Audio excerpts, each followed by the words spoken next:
Hi, good evening, everyone. Thank you for joining us this evening for our food sensitivities sabotaging your health. My name is Edith, and I'm the social media coordinator for NutriChem.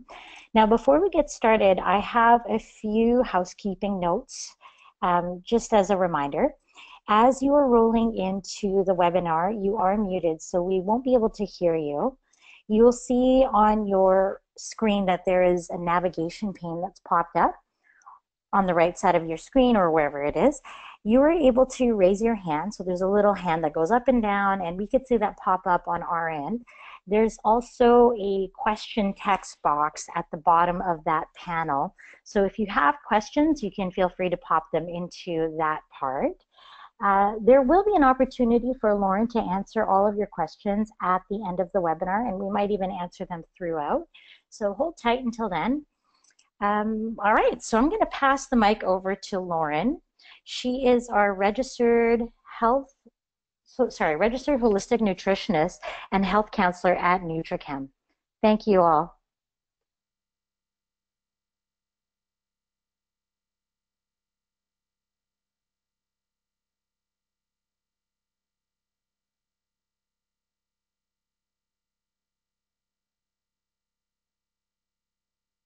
All right.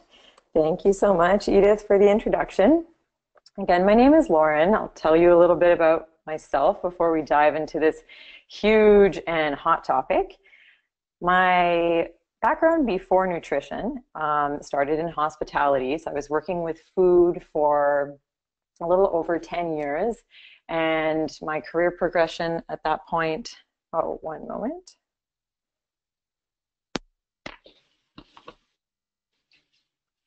Sorry, small technical difficulty.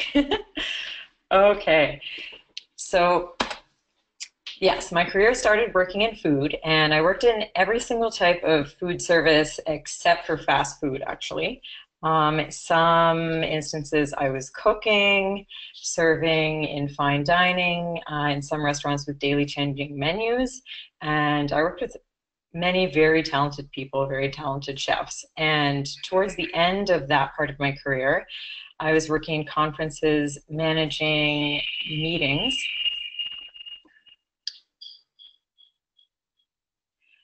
One moment.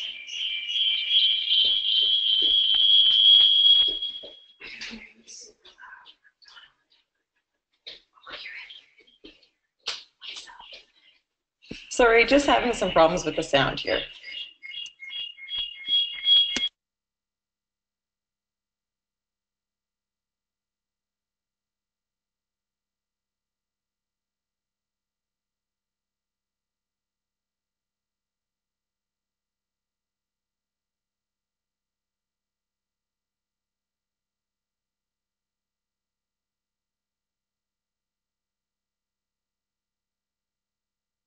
Okay, can everyone hear me now? Okay, perfect. So I'm not sure how much of that previous part that you heard, but my name's Lauren. I started my career working in food in every type of food service, and towards the end of my time working with food, I was planning and managing conferences, anything from 10 people to 500 even or more, and part of that work was managing their menus and managing their food allergies and sensitivities or any special food requests. And throughout the years, that became more and more and more common, seeing how many more people were writing into the conference saying, I can't have this on my plate, or I have to avoid this for the week that I'm there for the conference. And that put a lot of extra stress and work on the staff. So I hope that some of the chefs I've worked with in the past are listening, because they would always ask me, do we have to take all these seriously, all these food sensitivities seriously? So we're going to find out some reasons why we should take them seriously, but more importantly, what we can do about them. And I'm hoping you can see this properly now. So that's a quick little bio of my education. And we will be talking about, of course, what are food sensitivities, How are they sabotaging your health? What are the symptoms of a food sensitivity? Why are we having these symptoms? And what approaches can we take to minimizing these symptoms? And what about testing? And of course, what is the approach that we use at NutriChem that we find works best with our clients? And before we dive in, a quick little visit as to what do holistic nutritionists do. So we work with clients and help them minimize the symptoms that they experience in their lives by comparing the symptoms that they have to their current diet and lifestyle. We offer customized programs, customized advice. We're not bound by the rules of Canada's food guide, which I really see as a benefit because that allows us to really customize our protocols for the individual. And my goal as a nutritionist and as a health counselor at NutriChem is always to educate people on how the choices that you make or some of your habits can affect the symptoms that you're experiencing. All right, let's dive in. First, we're going to compare allergies to sensitivities so that you understand the difference. An allergies are pretty well understood. They're pretty commonly talked about. They are fast reactions. They may be life-threatening. Of course, we know there are allergies to seasonal elements, animal elements, and then foods, of course. With foods and allergies, even for some people, a trace amount can cause an allergic reaction. And the antibody that is responsible for the allergic response is called IgE. Okay. Now looking at sensitivities. Sensitivities is kind of an umbrella that includes any reaction caused by food that is not caused by an allergic response. So I had mentioned the IgE antibody causes the allergic response. These are reactions that are not caused by that response. The sensitivity reactions can be slower and much longer lasting. They can be reactions that include the immune system, but also reactions that do not include the immune system. And some people interchangeably use the word intolerance for sensitivity. One of the most common intolerances that you hear about is lactose. That's a good example. And a little more about food sensitivities. They are not life-threatening, but they can really compromise quality of life. So if you're having reoccurring symptoms or what seem to be chronic symptoms that never go away, that really compromises your quality of life and should be taken just as seriously as an allergy. So these typically are reactions that you've maybe had for many years or that you find come and go. They're somewhat different from allergic reactions in that they, of course, include a lot of GI symptoms. So it can be bloating, diarrhea, constipation, but also other reactions around the body like eczema, which is a chronic skin condition, can be aggravated by food sensitivities. Okay, here's a quick little review chart for you that just summarizes what we already talked about, but you'll get a copy of the slides, so I wanted to include that for you. Okay, sensitivity signs and symptoms. So I had mentioned that the symptoms can be slower, in many cases can be slower and can last longer. So they can actually last up to 4 days. That's what makes it really difficult to figure out which foods are causing my symptoms. If you're having, for instance, headaches, if for 4 days every time you eat something, maybe you're eating that food every 2 or 3 days, so maybe you're having those headaches all the time, right? The signs and symptoms vary a lot from person to person, and depending on which foods are bothering that person or which foods are most commonly in that person's diet. And of course, our favorite topic at NutriChem is that signs and symptoms of sensitivities vary depending on your microbiome. So if you're not familiar with that term, that's the zoo of bacteria, yeasts, sometimes parasites that are in our system, but that are very important for our health.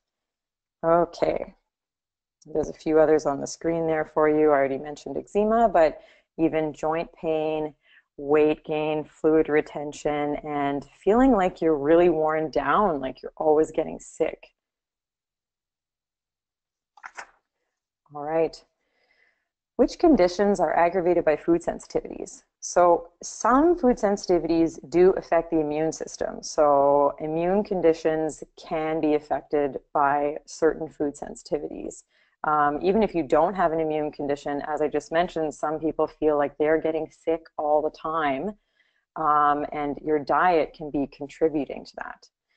Inflammatory conditions. So we already talked a little bit about eczema. That's inflammation in the skin, inflamed prostate, inflammation in the bladder, any inflammatory bowel problems like IBS, Crohn's, colitis, even tinnitus, which could be caused by inflammation in the ears. That's a ringing in the ears.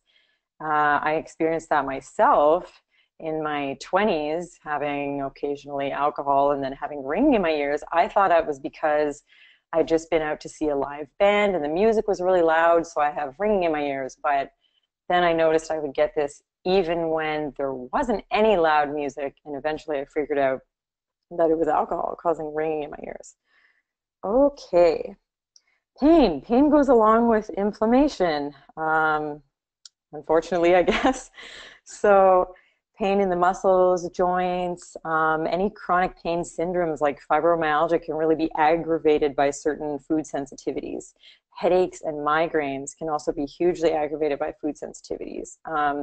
Rocky Mountain Analytical Group references a study on their site that had 65 people who had chronic migraines, and after they removed their top sensitive foods, 43 of them recovered completely from their migraines. So that was pretty amazing, I think. And mood. So we'll talk a little bit about why, but some food sensitivities can affect mood and attention, can aggravate hyperactivity, fatigue, anxiety, depression, brain fog, and weight gain. So this can happen in two different ways. First, that inflammation can cause fluid retention in the body. And secondly, when the body is trying to lower inflammation, one of the hormones that's released is called ghrelin, and that actually stimulates appetite. So sometimes, and there are other hormones that factor into this as well, but sometimes you eat something and even though it gave you a headache and kind of made you feel like crap, you crave more of it afterwards. So why do we feel this way? Why is this becoming more and more common? There are 3 whys here, or 3 why slides. So firstly, inflammation. So poor digestion or poor microbiome can cause inflammation, or eating poor quality foods that aggravate the immune system can cause inflammation inside the intestine. So your intestinal cells, if they're nice and healthy, they are stuck together by proteins. They have very tight junctions in between them, and nothing should be able to get through. But when you get inflammation, these junctions can be damaged and not so tight. So then molecules of food can get into the blood. And you've probably heard the term leaky gut talked about a lot. I personally don't like using the term leaky gut because I feel like people picture like full pieces of hamburger flying into their blood or something like that. But it's really at a molecular level. So a molecule of undigested protein, for example, makes its way into the blood and the body says, what is this? I don't know what this is, and decides how it's going to react. So the reaction for food sensitivities, the antibody is called IgG. You have it on your screen there. It doesn't really matter what the antibody is called. You don't have to focus on that, but this is an antibody that will attach to that food molecule because it wants to prevent it from harming your body. It doesn't know what this molecule is. So it attaches to it, and then these big puffy immune cells called macrophage come and they eat all of those immune complexes. So they eat those food molecules with the immune cell attached to it. They eat those. But what happens is if you have a lot of inflammation, or you're eating a lot of a food that causes you inflammation, and that there's a lot of that, of those undigested food molecules making their way into the blood, the macrophage can't eat all of them. And some of those molecules will get, or some of those antigen antibody complexes will be deposited into tissue. So they'll go through the bloodstream and they'll get deposited into tissue somewhere. And this can be joint tissue, nervous system tissue, skin tissue, and that's how food sensitivities cause inflammation outside of the digestive system. All right. So the next why, very important, is the microbiome. So your inner zoo sounds kind of disgusting that you have a zoo of bugs inside of you, but you actually can't live without your microbiome. You feed it as much as it feeds you, or it feeds you as much as you feed it. So the foods that you eat, some of them you actually, some molecules of food, you actually don't digest. The bacteria digests it for you, and then they have byproducts. So just like in a zoo, the animals that you're feeding, they're also burping and farting, going to the bathroom, making gas. So your microbiome does that as well. So when it eats, there are products of its digestion.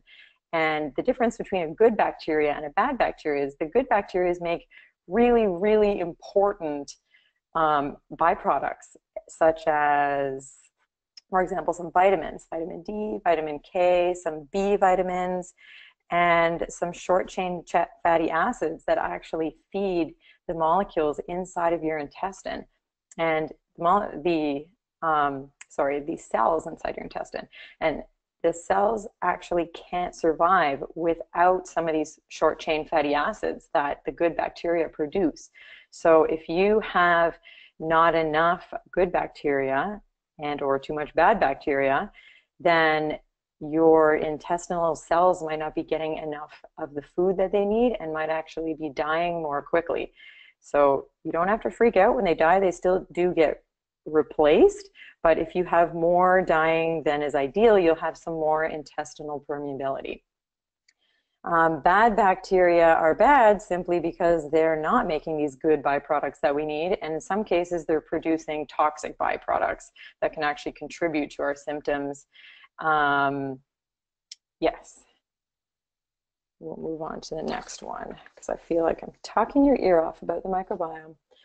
Okay, this next Y slide, enzyme deficiency. So we all know about lactase. There's also some talk about enzyme deficiencies for digesting sulfur-containing compounds. Obviously, there are other reasons for enzyme deficiency. We're not going to get into all of those reasons, though. We're just focusing on food sensitivities at the moment. So poor digestion can also contribute to food sensitivities because you won't have complete digestion of your proteins, fats, and carbohydrates.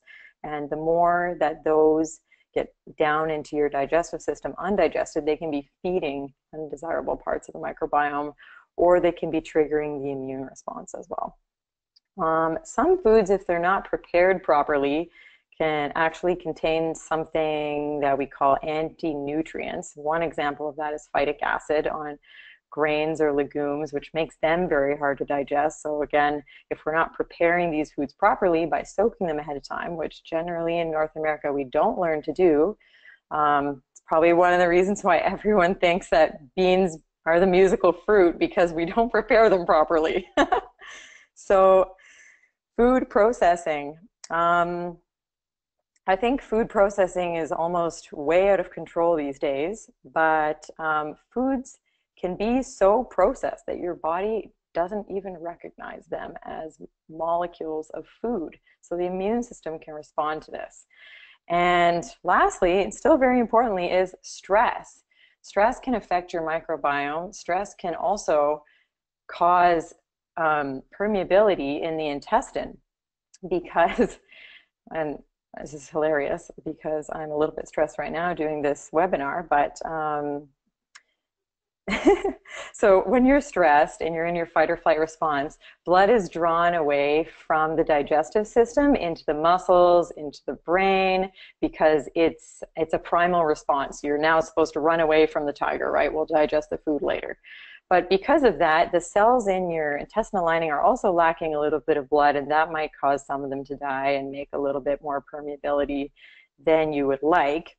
At the bottom, if you want to look at it later, part of that study shows that there was an experiment done with people in public speaking, which is why I put it there, because right now I'm public speaking in a sense, showing that their microbiome or their intestinal wall was more permeable after the stress of public speaking than it was before. So perhaps I'm a little bit permeable right now. Okay, which foods, yes, which foods are causing my symptoms? So foods that cause you inflammation are the root cause of your symptoms. That can differ from person to person, but often they're these foods that are processed. So some people think that maybe wheat bothers them. There's tons of talk these days about gluten and dairy, gluten and dairy. But even if gluten doesn't bother you, maybe you think that it does because maybe bleached flour bothers you, and that's the primary source of wheat that we have in our diet is a super processed food.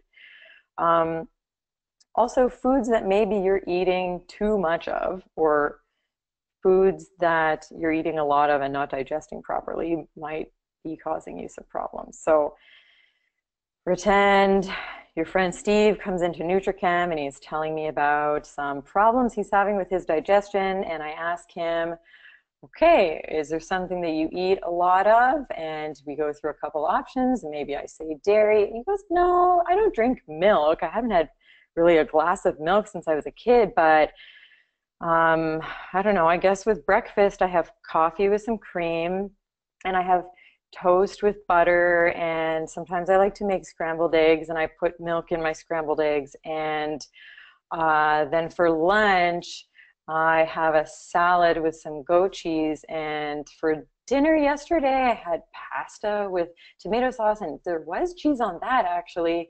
And then after dinner, I had a coffee with cream again, and then I actually had an ice cream sandwich. So not saying that that would bother everyone, but if you are someone who doesn't digest dairy properly and you're eating it with almost every single meal and snack, chances are that maybe if you gave dairy a break, you might find some relief. But that's only a piece of the puzzle. So we'll talk more about that later. Of course, I mentioned that some foods can feed the undesirable microbiome, and of course you can lack enzymes, which would make certain foods difficult. So this is my favorite slide. I hope some of you understand the reference at the bottom. Testing. Some of you have maybe had these tests. If I can bring up the poll, just for fun, we can see how many of the listeners have had an IgG blood test or a food sensitivity blood test. I'm just bringing that up right now.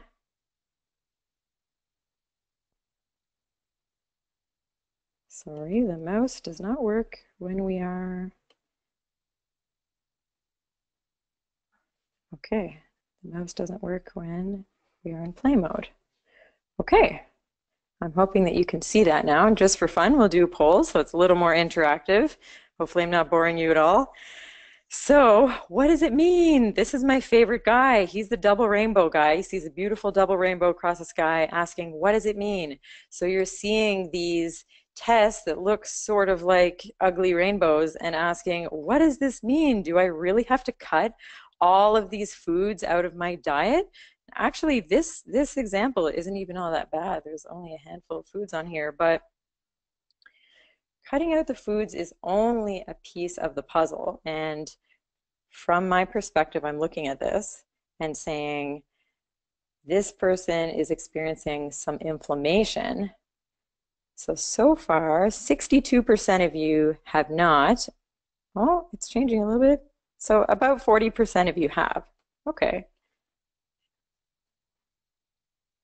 here we can share the results so you can see that. All right, we'll stop fiddling with our technology. Okay, so this is basically telling me that this person has some inflammation and some intestinal permeability.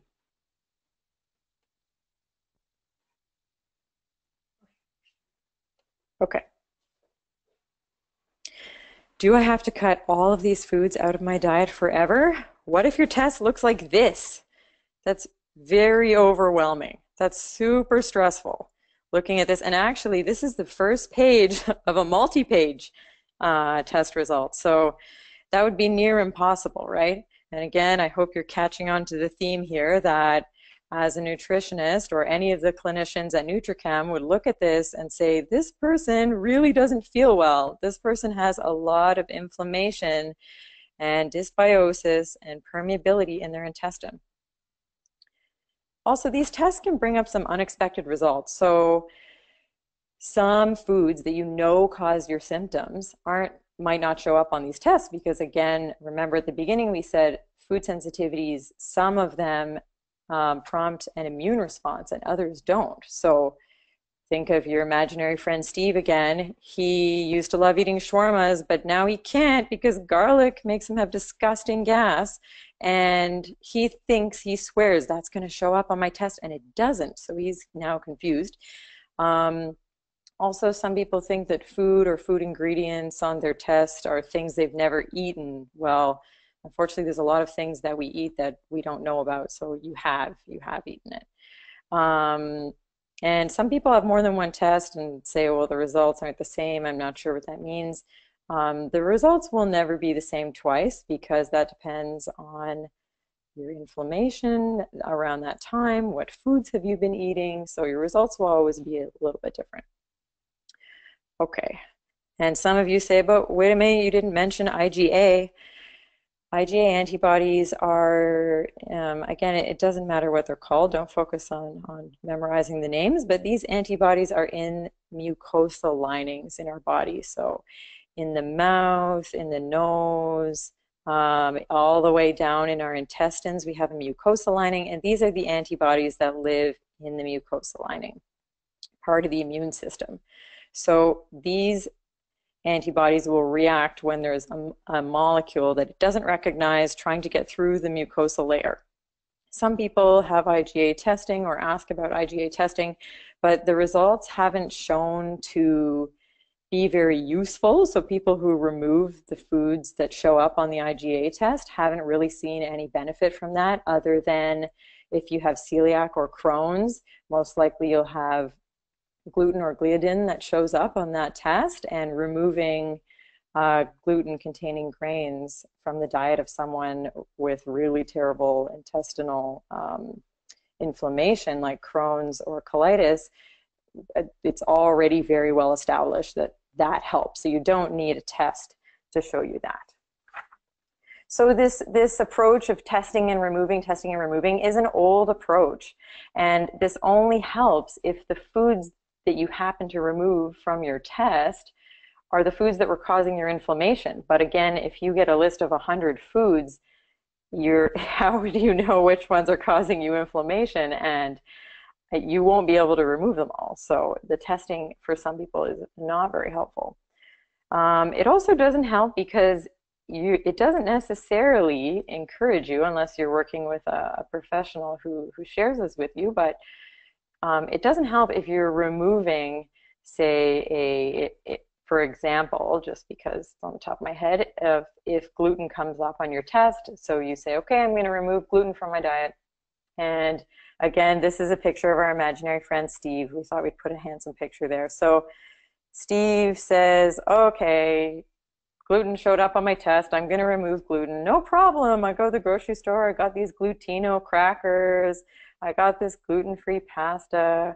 I got these Corona beers because they're not made with wheat, right? So they don't have gluten in them.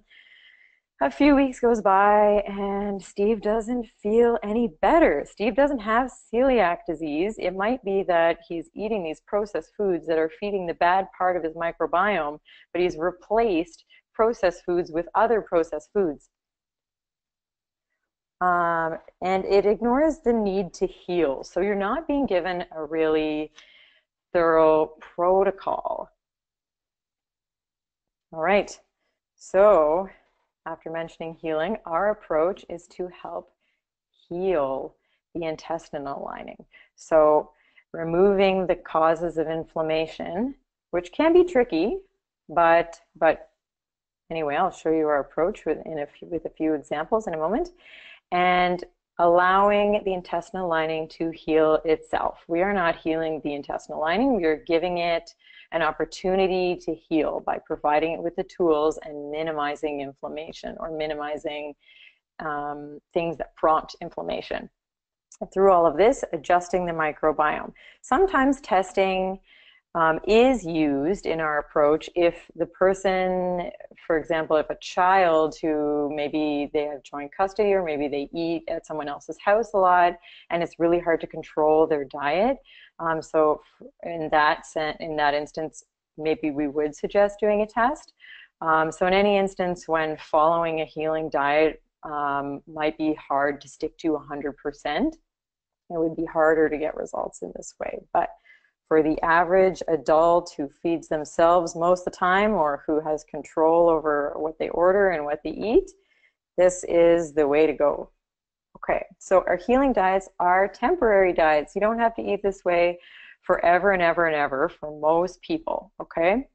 It allows the body time to heal, and you're doing this with guidance. You're not just Googling random stuff.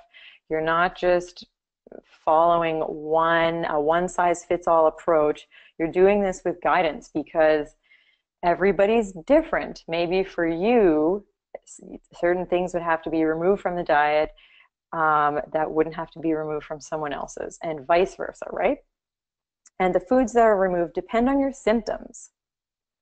So we'll go through a couple of examples.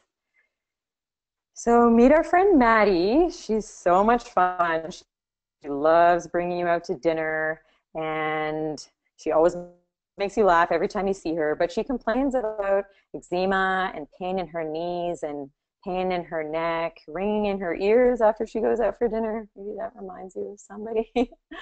And on and off diarrhea that can be really embarrassing because sometimes it happens at the restaurant. Okay, so for Maddie, we would get her to try out the elimination diet. So giving her body a break from the most inflammatory foods, and then depending on symptoms, other foods may or may not be removed as well. In Maddie's case, she does say she has pain in some of her joints. So for her, we might remove nightshade vegetables as well. So these are the eggplant, tomato, potato, etc. Again, this is for a short amount of time to see if it allows the body to heal, to see if it helps. And then you introduce the foods one at a time, mindful reintroduction one at a time. And it's not a food, it's an ingredient. So you're reintroducing ingredients one at a time. It's not like, okay, today we're reintroducing cheeseburgers because there could be 20 ingredients in a cheeseburger. So you're doing one ingredient at a time and recording the reactions. And again, these aren't just GI reactions. So it's not just if Maddie gets diarrhea when she reintroduces whatever, tomatoes or something. But what if she gets a brain fog and a crazy headache, and again, she gets some of her old symptoms back. Her skin starts to get itchy again. That eczema comes back.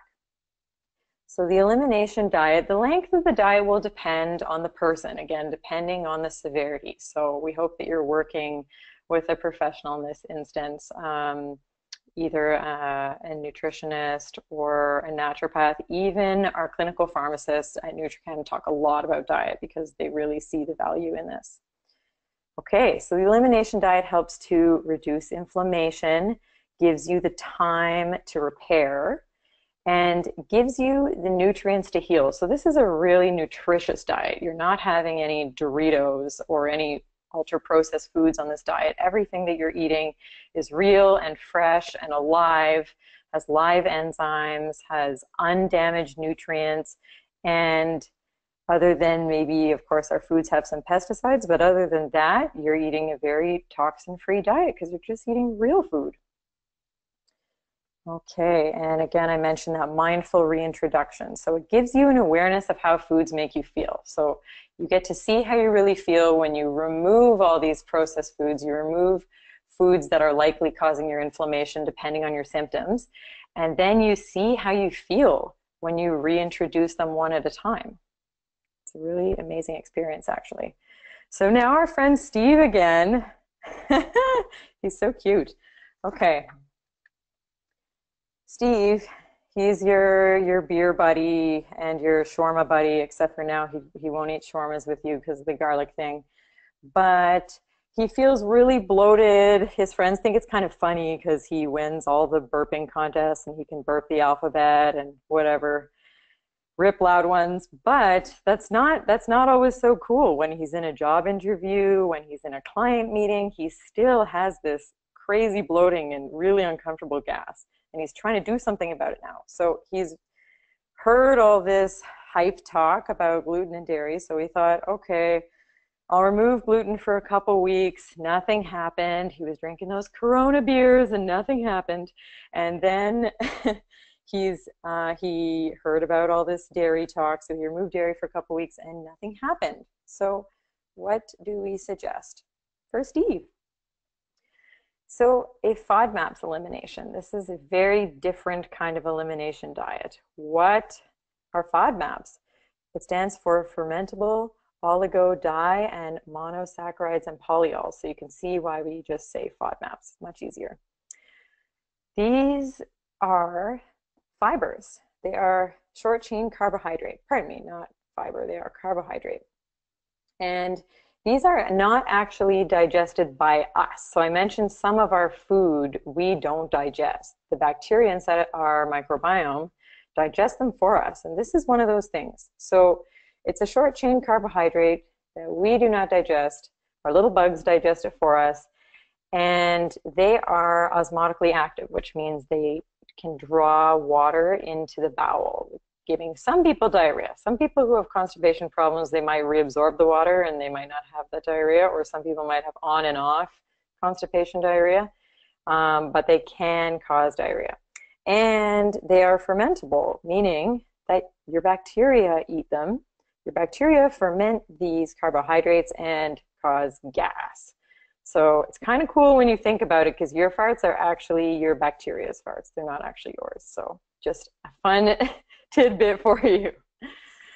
So what are we trying to do here? We're trying to adjust the microbiome. So Steve probably has too many bacteria that feed off of these short chain carbohydrates, because FODMAPs are not just in processed foods. FODMAPs are in really healthy foods as well, which is that's why it can be really hard to figure out what is causing these issues. We have this really cool video that I'm hoping I can figure out how to use it. Okay, here we go. This just explains for you.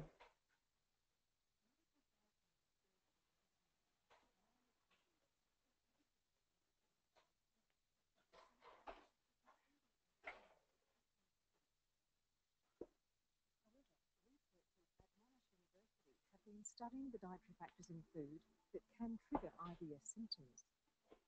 This research has shown that the pain, discomfort, and daily disruption caused by IBS is triggered by certain types of carbohydrates in food called FODMAPs. Here we can see some examples of high FODMAP foods. To understand how some foods contribute to IBS symptoms, we need to look inside the intestines, where food is broken down and absorbed. Zooming in to the molecular surface of the intestinal cells, we see they are covered in molecular machines that accelerate the breakdown of carbohydrates. Most carbohydrates, once broken down, can be absorbed through pumps on the surface of your cells. However, some carbohydrates are not digested or absorbed by people. The rapidly fermentable short-chain carbohydrates that can't be absorbed are called FODMAPs. The presence of FODMAPs causes water to be dragged into the small intestine. Also, because they aren't absorbed, FODMAPs travel through your gut to the large intestine. When bacteria in your large intestine get access to FODMAPs, they use them for energy to survive. The bacteria rapidly ferment FODMAPs and produce gas as a result. Excess gas production and water retention causes the intestines to expand. When the intestinal wall stretches from distension, the highly connected nerves around the intestines send signals to the brain. People with IBS have very sensitive intestines, so these signals contribute to the pain they experience. To reduce FODMAP intake and to alleviate the distension, bloating and other symptoms of IBS, Monash University have developed the low FODMAP diet. Okay, perfect. So that was just to give you a better explanation of what FODMAPs are, and that diet was developed by a university in Australia, Monash. Okay, our next example is our imaginary friend Matt. He again is one of your best friends. He's a great guy, but lately he's had a lot of brain fog and mood swings. He's been a little bit hard to get along with, and it's been really hard on his relationship because when he gets home from work, he has no energy, and he doesn't want to help with the dishes. Even if he does want to help, he just feels so crappy that he just can't. So we're going to try our gut makeover diet with Matt. So this healing diet is paleo style in that for most people, we're going to remove foods that contain anti-nutrients, so foods that are really hard on digestion. Of course, we're also removing processed foods. Again, this diet is focusing on nutrient-dense, healing foods. Healing meaning that they don't contain toxic additives, and they are alive, they are hydrating, they're full of all of the nutrients that we need, that our body needs to function properly. And again, you're doing this for a period of time and adjusting the microbiome along the way. Okay, so what's the trend here?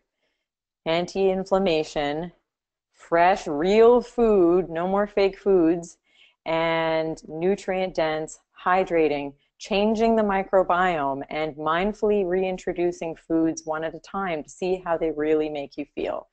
And important to be getting professional guidance with this, because as I think you understand now, it's not a one shirt fits everybody approach. And even within these 3 diets that I showed you, there's so much variety depending on the symptoms that the person is experiencing and depending on the severity too. Okay, I mentioned a little bit that we're going to be shifting the microbiome and helping to lower inflammation. And to help people see these results quickly, we want to give a little bit of supplementation when we're able to, when we feel that it helps. So one of those supplements will likely be a digestive enzyme. There's broad spectrum digestive enzymes and specific enzymes. Some are plant-based, animal-based. Some have added acidity to help increase the acidity in your stomach. Some do not. So this is another area that can be a little bit complex, and it's always good to get expert guidance. We have a number of professional brands in our store that have really well-researched anti-inflammatory complexes. One example is curcumin or curcumin complexes, and you always want to make sure that you're using a curcumin that has a lot of research done on its bioavailability, on the body's ability to actually use that curcumin as an anti-inflammatory substance. Then we have probiotics. This is an area that can be pretty complex, and I would definitely recommend working with a professional when choosing a probiotic, because depending on your symptoms, certain strains have different effects. And there are many strains that are very, very well researched. So we know the effect of certain strains. Some strains help lower histamine. Other strains actually produce histamine. Some strains have been proven to help with IBS symptoms. There are some that have money-back guarantees even, saying that you will see symptom relief. So they all support the immune system in different senses, because if you think about introducing more good bacteria, that's good for the intestine, that's good for inflammation, and in turn good for the immune system. And good for digestion, because remember, bacteria help to digest your food for you. And then fiber. Fiber, it fits into the category of prebiotics. So that is something that feeds the microbiome. So you already know that they feed off of carbohydrates in your diet. They also feed off of other parts of your diet.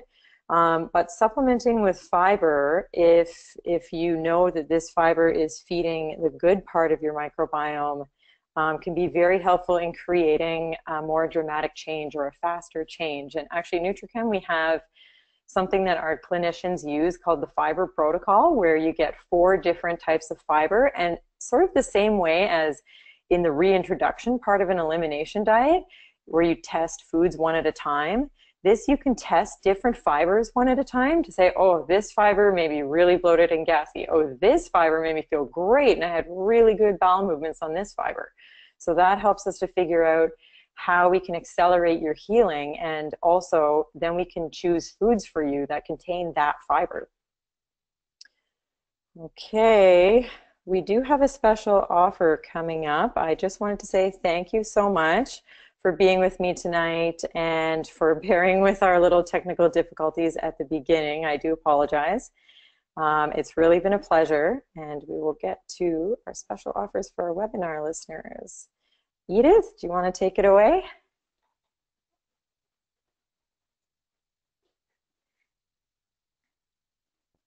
All right, so hi everyone, this is Edith here. With the first package, we have a guide to navigating the elimination diet. So that is through the Nutrichem website, and you'll find that on towards the end of the guide, there's a 20% off discount code for Megazyme Pro Caps, and that offer is only available until the end of June. But the elimination guide diet book will be there for purchase whenever you need. We also have a package coming up too, which you're able to purchase or book through our clinic. So we have the clinic at Saint Laurent and also our clinic on Richmond Road. And what this includes is a 1-hour consultation with our registered holistic nutritionist, a 30-minute follow-up and customized protocol, as well as a 3-day customized meal plan. And this does have a great value as well. So the value of this is $200. And just one second here. Oh, there's still a few. Yeah, so if you go into the handout section, you'll see at the bottom of your control panel, you'll see that there is a quick links package where you can access all of the links to purchase the ebook and also book the consultation. So that's right there for you to view. Now we're going to open the floor up to questions, and I see that a few questions have already come in.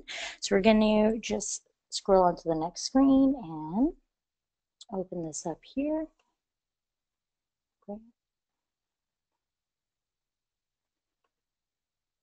All right, so I'm just going to unmute us here.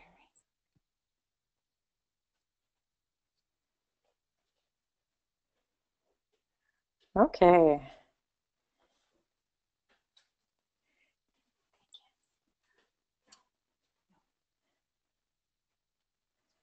Okay, so first question here is, if I react to a food in the reintroduction phase, can I ever eat that food again? So what I would say is, if you are reintroducing after an elimination diet and you react to a food, I would say it would depend on the severity of the reaction. And if the reaction isn't too severe, it might be that you're still in the healing process. Maybe you needed more time. So you could always try reintroducing that food again later.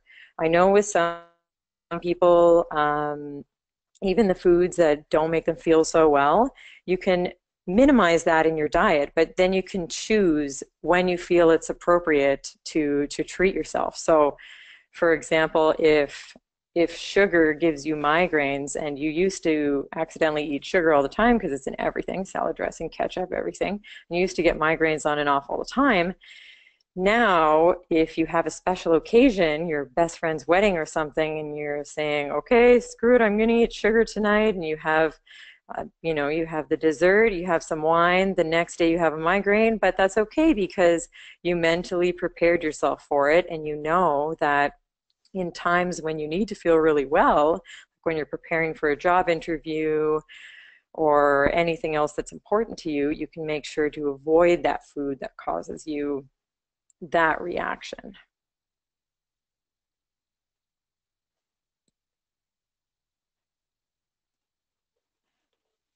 Okay. Just looking to find a few more questions. Okay, what does permeability mean? That's a really good question. That comes from Diana.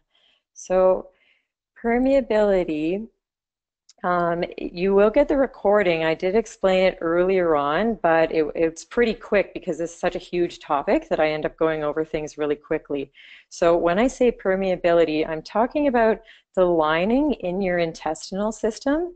If it's in an ideal world, all of your cells are healthy, plump, hydrated, bound together really tightly by proteins. Nothing can get through there, and you have a healthy mucosal layer also, so it's all covered by this, I know, delicious sounding mucus, but that it's really important because it helps prevent any particles in your intestinal system from getting into your bloodstream.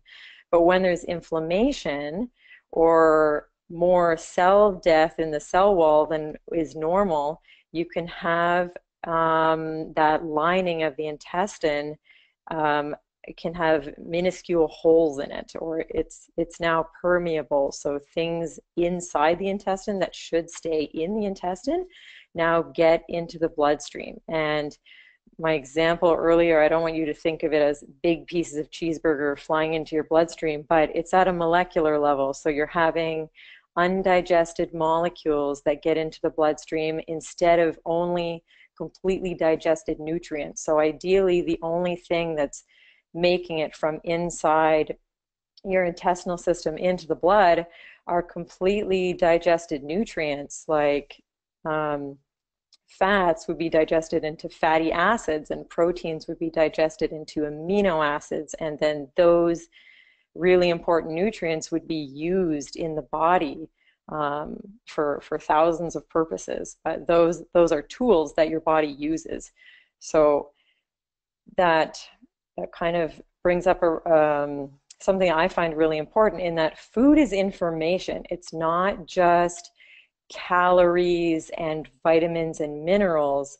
It's actually information. So what gets through the bloodstream from the inside of the intestine gives information to your nervous system, gives information to your immune system, gives information to all parts of your body. They all work together, and food can really have an effect on this. But yes, I hope I answered your question. So permeability of the intestine is when you're getting some larger molecules through the intestine into the bloodstream that ideally you'd want those to stay in the intestine. Okay, we're looking at some more questions.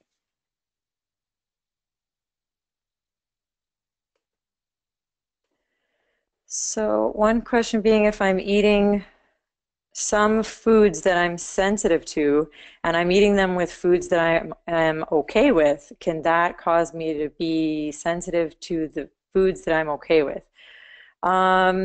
That's a little bit of a complicated answer, but it is possible that if you're eating foods that cause you inflammation, so you're eating a food that's causing some permeability, along with some healthy foods, if the other foods that don't bother you are being really well digested, maybe not.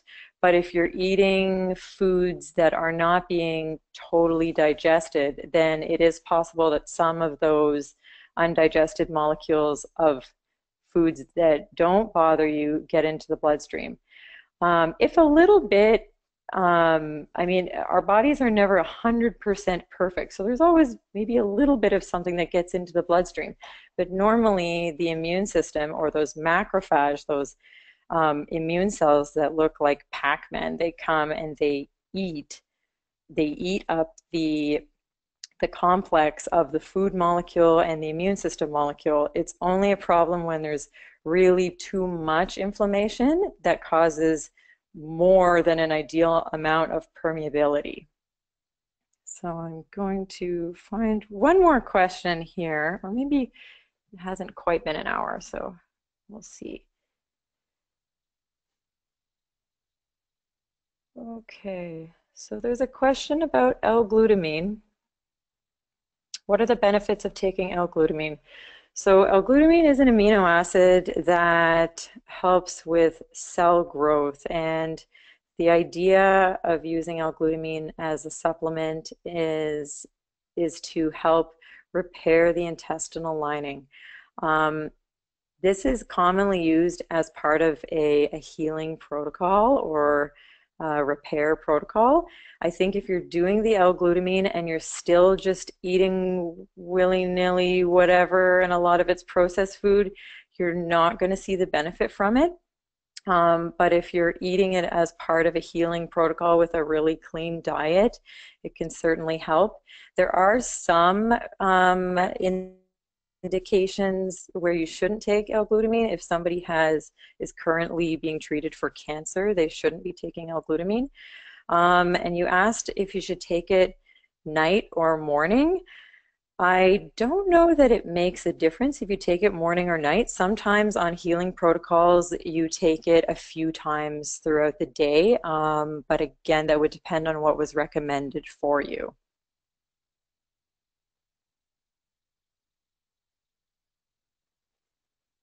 Okay, there are a lot of questions.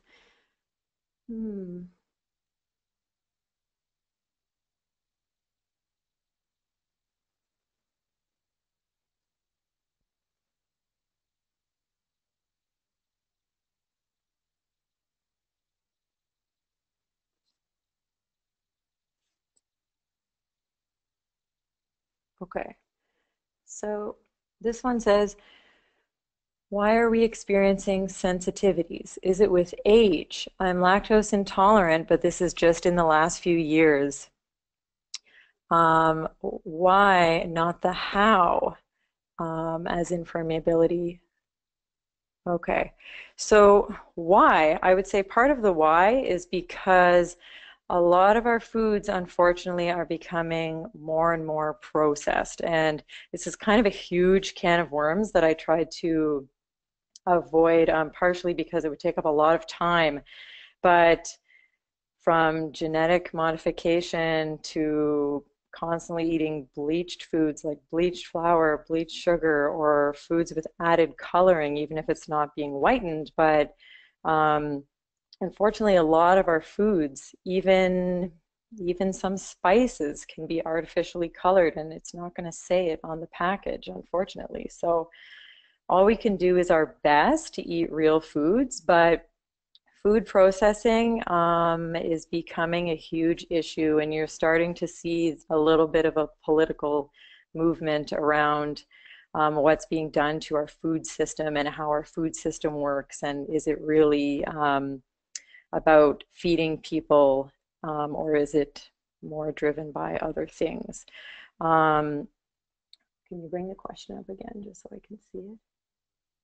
Yes, and being lactose intolerant as you age, that's actually kind of normal. That doesn't have anything to do with food being more tainted these days or having more pollution in our systems these days. But really, our bodies are only made to digest lactose when we're babies. And actually, I recently saw a statistic, which I don't have in front of me, but I think it's approximately 60% of the adult worldwide population is lactose intolerant to some degree, because we have the ability to digest lactose as we're we're babies, and then as we go out through life, and this depends a lot on genetics as well. Some populations maintain more the ability to digest lactose through life compared to others.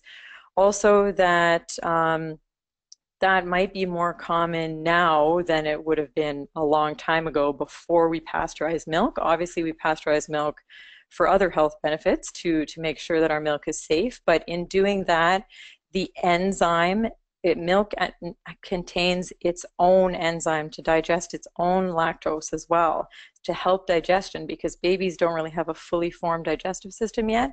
But when we pasteurize milk, the heating of it kills that enzyme, so it doesn't digest itself so much anymore, which is fine for some people who can still digest lactose, but not so great for other people. Okay, I think we're a little bit past the hour. I know this is a really hot topic. Edith wants me to look at one more because I think this applies to her. Okay. So she says, someone asked, how bad can coffee be? I love my coffee, but I heard that coffee can be bad for digestion. Coffee can, well, for some people, coffee wouldn't bother them. Again, this is individual. But if coffee is causing you digestive issues, I would definitely recommend taking a break from it and then reintroducing it and seeing how that goes. But coffee is a bean, and beans do contain some anti-nutrients unless they're properly soaked. So there might be that there's some phytic acid in coffee that bothers digestion. Also, the acids and the caffeine in coffee can bother some people's digestion. The caffeine can bother some people's nervous systems as well. And part of that might also be what we tend to add into coffee. Some of us put sugar in our coffee, which might not be the best for digestion or immune system.